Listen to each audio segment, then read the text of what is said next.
ఒక్కసారి కొమ్మూరి గోల్డ్ కి కాల్ చేయండి. తాకట్లో ఉన్న మీ బంగారాన్ని విడిపించి మార్కెట్ ప్రైస్ కి వాళ్ళు కొనుక్కుని మిగతా డబ్బులు మీకు ఇచ్చేస్తారు. Hi, welcome to Manam TV. మనం ఉన్నది మన కోసం. నేను మీ జర్నలిస్ట్ మనోజ్.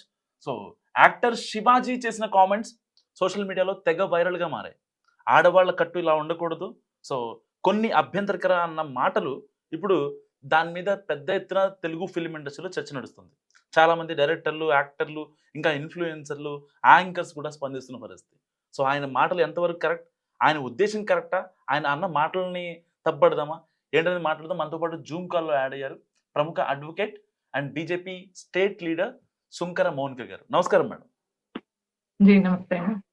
మౌనిక గారు, ఎలా చూస్తారు అసలు శివాజీ కామెంట్స్ ని? అది మంచి విషయము. కాకపోతే కొంచెం వైల్డ్ గా చెప్పడం జరిగింది. కాబట్టి చెప్పిన దానిలో తప్పేం లేదు. ఫర్ దట్ మ్యాటర్ ఇప్పుడు చూడండి, ఎక్స్పోజ్ చేసిన ఎక్స్పోజింగ్ చేయని మహిళలకు కామన్ కదండి. ఎవరైనా కూడా అందరినీ మ్యానుఫ్యాక్చరింగ్ ఒకటేలా ఉంది. కొందరు ఎక్స్పోజ్ చేస్తారు, కొందరు ఎక్స్పోజ్ చేయరు, అంతే డిఫరెన్స్. కాకపోతే ఆయన ఒపీనియన్ లో ఎక్స్పోజ్ చేయకుండా ఉన్న వాళ్ళకి మేము రెస్పెక్ట్ ఇస్తాం, చేసే వాళ్ళకి ఇవ్వము అన్నట్టు ఆయన చెప్పారు. అదే స్టాండర్డ్ అండ్ కామన్ కదా. ప్రతి ఏ హస్బెండ్ కూడా తన వైఫ్ ని ఎక్స్పోజ్ చేయాలి, ఎక్స్పోజ్ చేయించాలి అని చూడరు. ఈవెన్ ఒకవేళ ఫీమేల్ యాక్టర్ ని కూడా మ్యారేజ్ చేసుకున్నాక ఐశ్వర్య రాయ్ లాంటి హీరోయిన్ ని కూడా వాళ్ళ హస్బెండ్ పొజెసివ్ అయిపోతారు. అది ఏమంటారు, ఆ జాతి లక్షణం. And they expect other women also in a dignified form, dignified look. It's a natural thing. దానిలో తప్పేం లేదు. ఒకటి. రెండు, మీరు పాత సినిమాలలో చూస్తే టైమ్స్ హ్యావ్ చేంజ్. పాత సినిమాలలో సావిత్రి గారు, అట్లాంటి జమున గారు వీళ్ళు యాక్ట్ చేసినప్పుడు వ్యాంప్ క్యారెక్టర్స్ వేసే వాళ్ళు వేరే సెపరేట్ ఉంటుండే, హీరోయిన్స్ సెపరేట్ ఉంటుంది. ఎందుకంటే హీరోయిన్స్ ని ఒక వాళ్ళు ఇన్స్పైర్ అవ్వడం లేదా వాళ్ళతో కనెక్ట్ అవ్వడం ఉండేది. ఇప్పుడు ఎట్లయిపోయిందంటే హీరోయిన్లే ఐటమ్ సాంగ్లు చేస్తున్నారు. So time has change. కాబట్టి ఆయన పాయింట్ లో ఆయన చెప్పిన దానిలో తప్పేం లేదు. వైల్డ్ గా చెప్పారు అనేది ఒకటి మాత్రమే పాయింట్. కానీ చాలా మందికి దీన్ని పెద్ద కాంట్రవర్సీ చేస్తున్నారు. లైక్ యాంకర్ అనసూయ కావచ్చు, and voice over artist singer Chinmayi Sripada కావచ్చు. శ్రీపాద గారు అయితే మరి అమ్మాయిలు చీరలు కట్టుకుంటే మీరు ధోతి కట్టుకుంటారా? అండ్ యాంకర్ అనసూయ విషయానికి వస్తే నా బాడీ నా ఇష్టం అంటూ ఆవిడ స్టేటస్ పెట్టారు, స్టోరీ పెట్టారు. ఆమె ఏం అనలేదు కదా, ఆమె అట్లా చెప్పుకుంది. అంటే మరి అనసూయ గారు వాళ్ళ హస్బెండ్ ఉన్నంత బ్రాడ్ గా బయట అందరు ఉండరు. కాబట్టి అట్లాంటి ఆమె లాంటి, ఆమె హస్బెండ్ లాంటి ఎక్సెప్షనల్ బ్రాడ్ పీపుల్ ని మనం కన్సిడరేషన్ లోకి తీసుకోవద్దు. ఇంకా నార్మల్ గా వేరే వాళ్ళు ఎవరు అన్నారని మీరు అంటున్నారు? చిన్మయ్య గారు అన్నది యాక్చువల్ గా ఐ థింక్ నిధి యాక్ట్రెస్ మీద మొన్న ఆమె మాబ్ లోకి వెళ్ళినప్పుడు ఆమె మీద జరిగిన దానికి అన్నది. సో మాబ్ లోకి వెళ్ళినప్పుడు అట్లా చేయడము అనేది దాన్ని దీన్ని కంపేర్ చేయదు. అది డిఫరెంట్ థింగ్, ఇది డిఫరెంట్ థింగ్.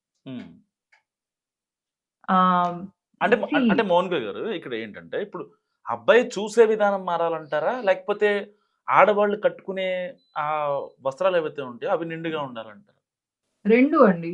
ఎందుకంటే ఇప్పుడు అబ్బాయి చూసే విధానం మారాలి అని చెప్పినప్పుడు నువ్వు మన సంస్కృతిలో మనం ఏం చెప్తామంటే నీ భార్య తప్ప మాతృవత్ పరదారేషు అని చెప్తాం. మాతృవత్ పరదారేషు అంటే పరస్త్రీని తల్లిలాగా చూడమని చెప్తున్నారు.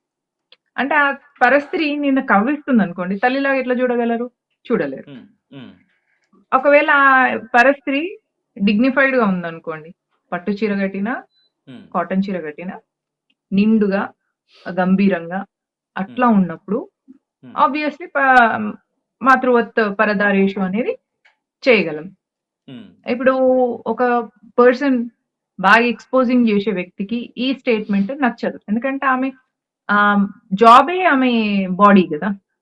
ఫర్ ఇన్స్టెన్స్ ఇప్పుడు మీరు ప్రాస్టిట్యూట్స్ ఉన్నారు, వాళ్ళకి స్టేట్మెంట్ చెప్పింది అనుకోండి, అది వర్కౌట్ కాదు. ఎందుకంటే వాళ్ళ ఇన్వెస్ట్మెంటే వాళ్ళ బాడీ. వాళ్ళు దీన్ని ఒప్పుకోరు. ఇక గ్లామర్ ఫీల్డ్ కావచ్చు, లేదా అట్లాంటి ఎక్స్పోజింగ్ చేసే వాళ్ళు, దాని ద్వారా వచ్చే లైక్స్ కి ఆనందపడే వాళ్లకు అది తప్పుగా ఏం అనిపించదు. Um, so it's all depends on the what kind of profession are you into. Um, ఇప్పుడు మీరు ఒక డిగ్నిఫైడ్ ప్రొఫెషన్ ఉన్న వాళ్ళకి స్టేట్మెంట్ చూపిస్తే వాళ్ళకి స్టేట్మెంట్ నచ్చుతది. ఉమ్, అట్లా కాకుండా ఎక్స్‌పోజింగ్ ఫీల్డ్‌లో, ఆ గ్లామర్ ఫీల్డ్‌లో ఉండే వాళ్ళకి ఈ స్టేట్మెంట్ నచ్చదు. ఎందుకంటే ఉమ్, వాళ్ళ investment is their body. Um, కాబట్టి వాళ్ళకి నచ్చదు. Um, point. Next when it comes to men బాగా సొసైటీలో ఎట్లా ఉంటదంటే మగవాళ్ళని క్రూయల్‌గా, మగవాళ్ళని ఒక షావినిస్ట్‌గా చెప్పడం. విమెన్ ఉమ్, ఎప్పుడు గూడా విక్టిమ్ కార్డ్ ప్లే చేయడం. ఇట్లాంటివి మనం చూస్తుంటాం. ఏదైనా ఒక డిబేట్ జరిగినప్పుడు, ఒక ఉమ్, సబ్జెక్ట్ మీద మాట్లాడుతున్నప్పుడు, ఫీమేల్ దగ్గర పాయింట్ ఎక్కడైతే ఎండ్ అయిపోతదో పాయింట్స్ ఎండ్ అయిపోయినప్పుడు విక్టిమ్ కార్డ్ ప్లే చేస్తారు. ఉమ్, నేననేదేంటంటే don't play the victim card. Equal to men అన్నప్పుడు be like equal. Um, or else superior to men అనుకున్నప్పుడు be in your limits. Um, మనకు కూడా మన నాగరికతలో మనం చెప్తుంటారు. పితా రక్షతు కౌమారే భర్త రక్షతి యువని రక్షంతి సావిరే పుత్ర నా స్త్రీ స్వతంత్రం అర్హతి. అక్కడ స్వతంత్రం లేదు అంటే నీకు స్వేచ్ఛ లేదని కాదు. స్వేచ్ఛ వేరు. స్వ ఇచ్ఛ అంటారు స్వేచ్ఛను. స్వతంత్రము అంటే నిన్ను నువ్వు ప్రొటెక్ట్ చేసుకోలేవు కాబట్టి you need a body guard by your side. ఆ బాడీ గార్డ్స్ ఎవరు? పిత, తండ్రి. తర్వాత పెళ్ళైనాక భర్త. భర్త చనిపోయిన తర్వాత అప్పుడు కొడుకు. వీళ్ళందరూ మనకు బాడీ గార్డ్స్. అట్లాంటప్పుడు బాడీ గార్డ్స్ కి డిస్టర్బ్ అయ్యి అంటే ఇప్పుడు మంచి రివీలింగ్ గ్లామరస్ బట్టలు వేసుకొని వెళ్ళినప్పుడు భర్తతో వెళ్తున్నప్పుడు అక్కడ ఒక నలుగురు అబ్బాయిలు ఉన్నారు అనుకో, ఆ భర్తను కొట్టేసి ఈమె మీద ఏమన్నా చేయొచ్చు. కాబట్టి బాడీ గార్డ్ కి అనుకూలంగా, బాడీ గార్డ్ కి ప్రొటెక్టివ్ గా మనని మనం ప్రొటెక్ట్ చేసుకోవడం, ఇవన్నీ ఆలోచించుకొని మనం మన వస్త్రధారణ ఉండడం అనేది మంచిది అని నా ఒపీనియన్. పాయింట్. రెండో పాయింట్ ఏంటంటే ప్రపంచంలో ఏ దేశం వెళ్ళినా కూడా ఒక చీర కట్టుకొని ఒక మహిళ అక్కడ తిరిగితే ప్రపంచంలో ఉన్న వాళ్ళందరూ చూస్తారు. ఆడ మగ అందరూ చూస్తారు. చీరకున్న ప్రాధాన్యత అది. ఇప్పుడు ఆ చీరను కూడా అసభ్యకరంగా వేసుకోవడం అనేది చూస్తున్నాం మనం చాలా మంది. కాబట్టి గ్లామర్ ని వల్గర్ గా చేస్తున్నారు. చీర is a glamour thing, no doubt. ఆడవాళ్ళు పంజాబ్ డ్రెస్లు వేసుకున్న దానికన్నా, ఫ్రాక్లు వేసుకున్న దానికన్నా, మిడ్డీలు స్కర్ట్లు వేసుకున్న దానికన్నా చీరలో చాలా సెన్షియస్ గా అనిపిస్తుంది. దాన్ని వల్గర్ గా చేసుకుంటూ వెళ్తున్నారు చాలా మంది, అందరు కాదు. ఇప్పటికీ కూడా డీసెంట్ క్లోతింగ్ వేసే విమెన్ చాలా మంది ఉన్నారు. కాబట్టి అందరినీ అంటే మేడం జనరలైజ్ దీంట్లో చేయడానికి ఇప్పుడు యాక్టర్ శివాజీ చేసిన కామెంట్స్ పరంగా ఒక ఆడవాళ్ళు యాంకర్లు కావచ్చు, సింగర్లు కావచ్చు, ఎవరైనా కావచ్చు రెస్పాండ్ అయ్యారు అంటే ఓకే ఫెమినిజం పాయింట్లో మాట్లాడారు అనుకుందాం. ఆర్జీవి లాంటి వాళ్ళు ఇప్పుడు వచ్చి, లేకపోతే హీరో మంచు మనోజ్ లాంటి వాళ్ళు వచ్చి ఆ వ్యాఖ్యల్ని నేను క్షమాపణలు కోరుతున్నా ఆయన తరపున అన్నట్టుగా మాట్లాడితే ఇప్పుడు కంప్లీట్గా శివాజీ తప్పైపోయినట్టే కదా. ఇట్లా మీరు రామ్ గోపాల్ వర్మ గారు ఏమన్నారు నాకు అర్థం కాదు. అంటే రామ్ గోపాల్ వర్మ గారు శివాజీ గారిని డిఫెండ్ చేశారు. అట్లా ఎట్లా అవుతుంది మరి, మీ ఇంట్లో వాళ్ళు ఎవరింట్లో వాళ్ళు అలా ఉండాలని కోరుకుంటాం, కానీ అది ఇంటి వరకే సాధ్యం, మన ఇది వేరే వాళ్ళ మీద రుద్దాలంటే కుదరదు అని చెప్పి ఆర్జీవి గారు అన్నారు. మంచు మనోజ్ గారు ఏమన్నారంటే ఆయన వ్యాఖ్యలకి నేను క్షమాపణ చెప్తున్నా మహిళా లోకానికి అని ఆయన డిఫెండ్ చేశారు. ఇప్పుడు కార్నర్ శివాజీ అయినట్టు కదా. అయితే ఇక్కడ రెండు చూడాలండి. రామ్ గోపాల్ వర్మ గారు ఒక ఫీమేల్ ని చాలా సెన్షియస్ గా, సెక్షువల్లీ అపీలింగ్ గా చూపించడంలో ఆయన ఎక్స్పర్ట్. మనం ఎప్పటి నుంచో చూస్తున్నాం ఊర్మిళ మటోన్కర్ ఫిలిమ్స్ నుంచి.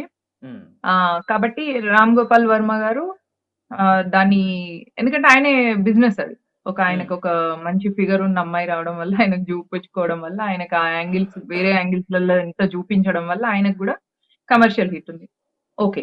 2 శివాజీ తరఫున మంచు మనోజ ఆయన ఎవరో అన్నారు అంటున్నారు కదా. ఒక వ్యక్తి ఒక స్టేట్మెంట్ ఇచ్చినప్పుడు ఆ స్టేట్మెంట్ ఆయన సారీ చెప్పాలి. ఈయన సారీ చెప్పుకోవడం ఈయనకి ఏం అవసరం అక్కడ? అంటే not required and unnecessary and it's ఏమంటారు సెన్స్లెస్ థింగ్. ఇప్పుడు శివాజీ గారు ఒక స్టేట్మెంట్ ఇస్తే ఆయన చెప్పాలి సారీ. ఆయన తరఫున ఈయన సారీ చెప్పడం illogic and baseless. Right. Thank you Mounika garu. అప్పుడు మీరు అన్నట్టు ఆయన ఏమని చెప్పొచ్చు అంటే నాకు గ్లామర్ గా ఉండే విమెన్ ని చూడడం ఇష్టం, అందం అనేది హుందాగా ఉండాల్సిన అవసరం లేదు, రివీలింగ్ గా ఉండడం అంటే నాకు ఇష్టం అని చెప్పాలి. అంతేగాని శివాజీ గారి స్టేట్మెంట్స్ కి నేను సారీ చెప్తున్నా అంటే హూ ఆర్ యూ? ఉమ్, ఆయన ఒపీనియన్ శివాజీ, ఆయన ఒపీనియన్ ఆయనది. ఆయన సపోర్ట్ చేసే వాళ్ళు women లో ఉన్నారు, men లో ఉన్నారు. obviously, ఈయన ఫస్ట్ ఎందుకు ఆయన తరపున ఈయన ఎందుకు సారీ చెప్పాలి? ఈయన తరపున వకాలతా పుచ్చుకోవడానికి ఆయన ఏమి ఈయనకి రాసి ఇవ్వలేదు కదా, వకాలత్ పేపర్ ఏం సైన్ చేయలే కదా. So it's a stupid statement. Ram Gopal Varma గారు అంటే హీఈస్ అ డైరెక్టర్. ఆబ్వియస్లీ ఆ డైరెక్టర్ హీరోయిన్ ని, ఐ మీన్ నేను వాళ్ళని హీరోయిన్ అన్నాను, ఒక ఫీమేల్ యాక్ట్రెస్ ని ఆ సెన్షుయస్ యాంగిల్స్ లో చూపించడం అనేది ఒక డైరెక్టర్ పని. కాబట్టి రామ్ గోపాల్ వర్మ గారు ఆ స్టేట్మెంట్ ని తప్పు పట్టడంలో సెన్స్ ఉంది. థ్యాంక్ యూ మౌనిక గారు. సో ఇది సుంకర మౌనిక గారి అనాలిసిస్. మీరు ఏమనుకుంటున్నారో మస్ట్ కామెంట్ చేయండి. చూస్తూనే ఉండండి మనం టీవీ.